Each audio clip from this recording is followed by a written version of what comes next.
आजपर्यंत जे घडलं नाही ते आदरणीय मुख्यमंत्री देवेंद्र फडणवीस साहेबांनी करून दाखवलं।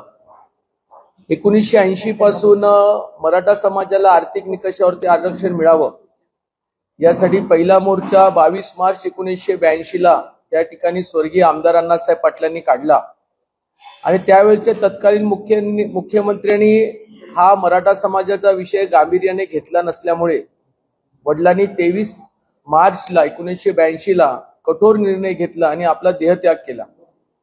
यानंतर असंख्य मराठवाड्यातील मंडळी या मराठाच्या आरक्षणाच्या दृष्टिकोनातून काम करत असताना त्या राज्यामध्ये त्या सरकारच्या तत्कालीन मुख्यमंत्र्यांनी कधीही मराठा समाजाला आरक्षणाच्या दृष्टिकोनातून सवलती मिळाव्यात आणि आरक्षण मिळावं याचाही प्रयत्न केला नाही।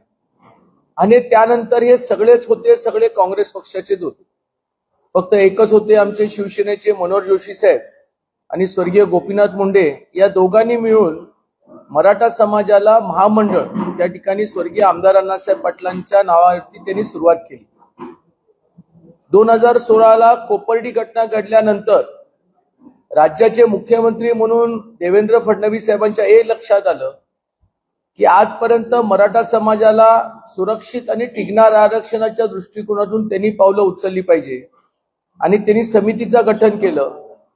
ज्या समितीने पहिल्या टप्प्यामध्ये 16% आरक्षण दिलं, हायकोर्टाच्या काही अडचणीमुळे त्या ठिकाणी 12 आणि 13% आरक्षण मिळालं।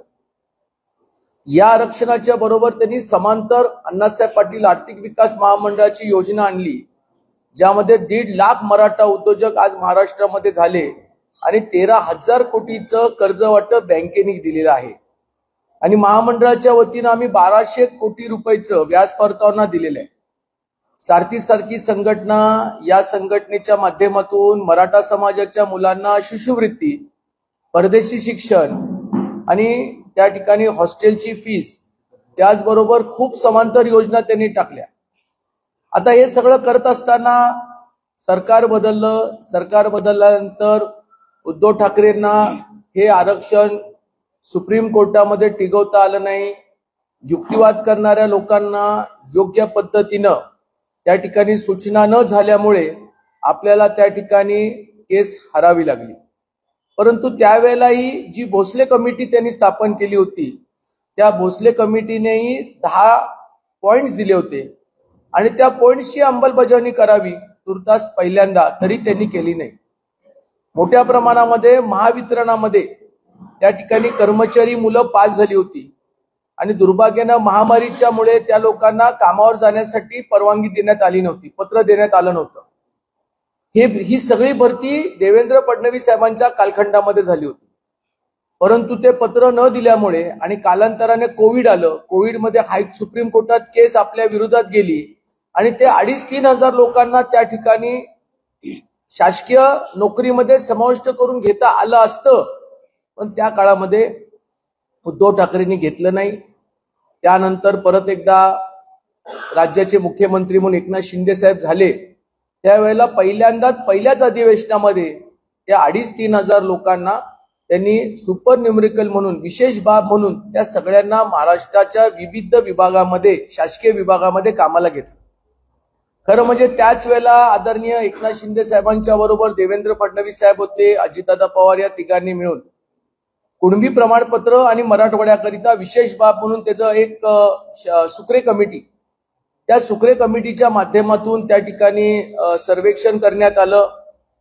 खरं म्हणजे आजच्या या सगळ्या आंदोलनाला जर आपण पाहत असताना एक सांगतो की सरकारची भूमिका फार स्पष्ट होती।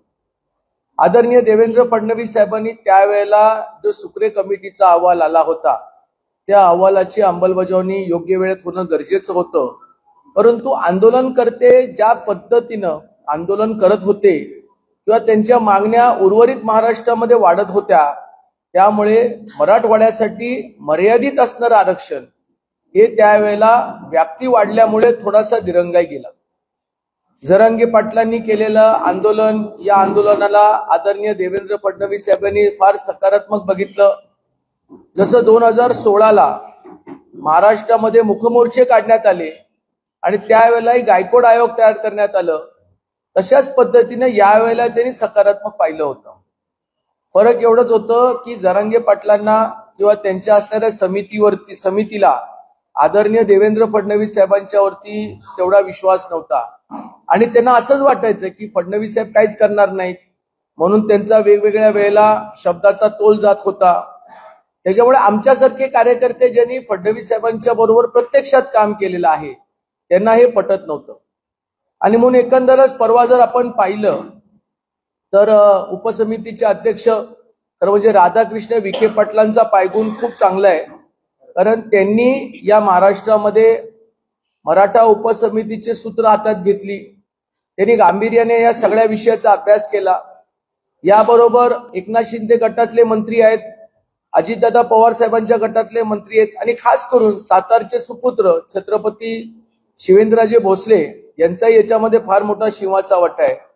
यात सगळ्यांनी मिळून एक मसुदा तयार केला, ज्या मसुद्याच्या वरती आदरणीय मुख्यमंत्री देवेंद्र फडणवीस साहेबांनी बारकाईने विचार केला.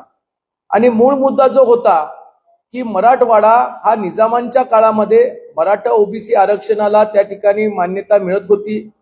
कालांतराने मराठवाडा हा निजामांच्या नंतर आंध्र प्रदेशमध्ये गेला आणि आंध्र प्रदेशमधून महाराष्ट्रात येत असताना त्या ठिकाणी इतर समाजाला रिझर्वेशनचे सगळे बेनिफिट मिळाले, पण मूळ मराठा समाजाला ते मिळाले नाही. आणि म्हणून देवेंद्र फडणवीस साहेबांनी यामध्ये योग्य मध्यस्थी केली, त्याच्यामध्ये मार्ग काढला. उपसमितीने तशी तयारी दर्शवली आणि परवा आझाद मैदानमध्ये आदरणीय नाशिकचे सुपुत्र कोकाटे साहेब मंत्री महोदय, शिवेंद्रराजे भोसले साहेब मंत्री महोदय, आमचे सातारचे जयकुमारजी गोरे मंत्री महोदय आणि समितीचे अध्यक्ष आणि मला वाटतं उदय सामंत मंत्री महोदय आणि समितीचे अध्यक्ष म्हणून आदरणीय राधाकृष्ण विखे पाटील साहेबांनी प्रत्यक्षात मनोज जरांगे साहेबांची भेट घेतली. आपण सर्व टीव्ही आणि मीडियामध्ये वाचलंय की याच्या अगोदरच्या ज्या आंदोलनाच्या भेटी होत्या त्या भेटी कधी निर्णायक होत नव्हत्या. पण तुम्ही टीव्ही मीडियामध्ये बघितलं असेल की तो जीआर टाईप करून आणला होता, म्हणजे एक पत्र तयार करून आणलं होतं. त्या पत्रावरती मंत्र्यांनी सह्या केल्या. याच्या अगोदरच्या आंदोलनामध्ये कधीही कुठल्याही पत्रावरती सही नव्हती, परंतु आमचे मुख्यमंत्री आदरणीय देवेंद्र फडणवीस साहेबांनी पुढाकार घेऊन ज्या सूचना दिल्या होत्या त्या सूचनेप्रमाणे लोकांच्या समोर सगळ्या मंत्र्यांनी त्या पत्रावर सही केली. जरांगे पाटलांनी काही मुद्दे उपस्थित केले होते, त्या मुद्द्यावरतीही शिवेंद्रराजे भोसले साहेब त्याचबरोबर समितीचे अध्यक्ष राधाकृष्ण विखे पाटलांनी थोड्या बहुत वेळ किंवा महिन्याची मुभा मागितली. परंतु एकंदरच महाराष्ट्रामध्ये देवेंद्र फडणवीस साहेब हे अष्टपैलू नेतृत्व आहे, जे मूळ मराठा समाजाचं नसूनही देखील 12 बलुतेदार आणि 18 पगड जातींना न्याय देण्याचं काम करतायत.